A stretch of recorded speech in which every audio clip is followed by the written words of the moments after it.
Imagine walking down a trail, and suddenly you're stopped dead in your tracks. Right in front of you is a massive, violent river. There are no bridges, no boats, and absolutely no way around it. That physical barrier is exactly what it feels like when you hit a wall in everyday life. It's that heavy, sinking feeling in your chest when you face an impossible situation, when fear takes over and you feel completely stuck. Thousands of years ago, an entire group of people felt this exact same kind of terror. They were the ancient people of Israel. They lived under the control of powerful empires, with massive stone walls that kept them pinned in. They were also weighed down by a long history of their own mistakes, failures that left them feeling disconnected from God and hopeless about their future. Yet, right in the middle of their darkest moment, the biblical text offers them a surprisingly hopeful message. And it's a message that speaks directly to anyone facing an uncrossable river today.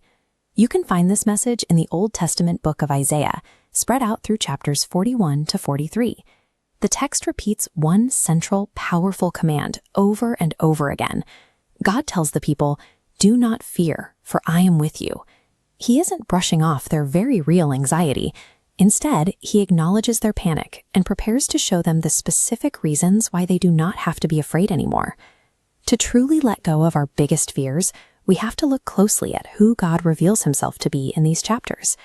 Back then, when people got scared, they tried to fix their fear by building statues. They would hire metalworkers and goldsmiths to craft idols out of wood, stone, and iron. Isaiah points out something crucial here. These objects were completely powerless. They were put together with hammers and nails. They couldn't see, they couldn't hear, and they certainly couldn't speak. Trusting a piece of carved stone to save your life makes about as much sense as a modern child asking a plastic action figure to finish their math homework. It's a lifeless object. Then the text draws a sharp contrast. It introduces the living, breathing creator of the universe. Trusting in an object you made with your own hands will always leave you helpless. But trusting the Creator who made you gives you a real, lasting foundation. God makes incredibly specific promises about the trials we face. He says that when you pass through deep, dangerous waters, they will not sweep over you.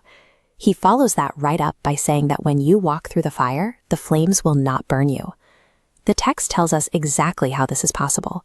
The danger doesn't magically vanish. Instead, God promises to literally take hold of your right hand and walk through the danger with you.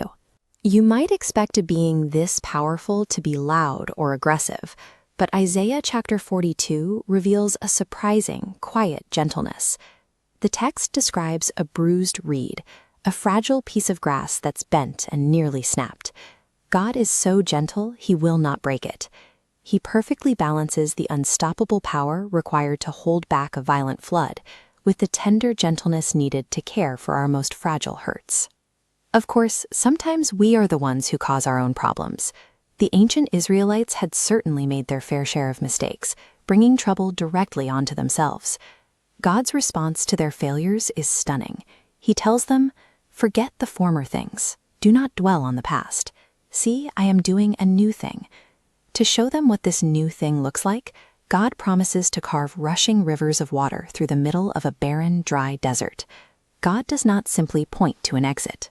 When you are completely stuck, he invents an entirely new path straight through the obstacle. His forgiveness is absolute.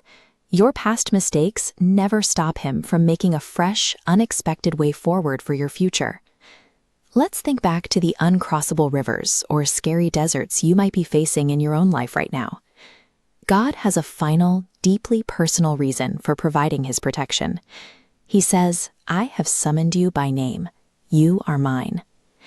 The same being who created the stars is also a rescuer who personally steps in to pay the price to set you free.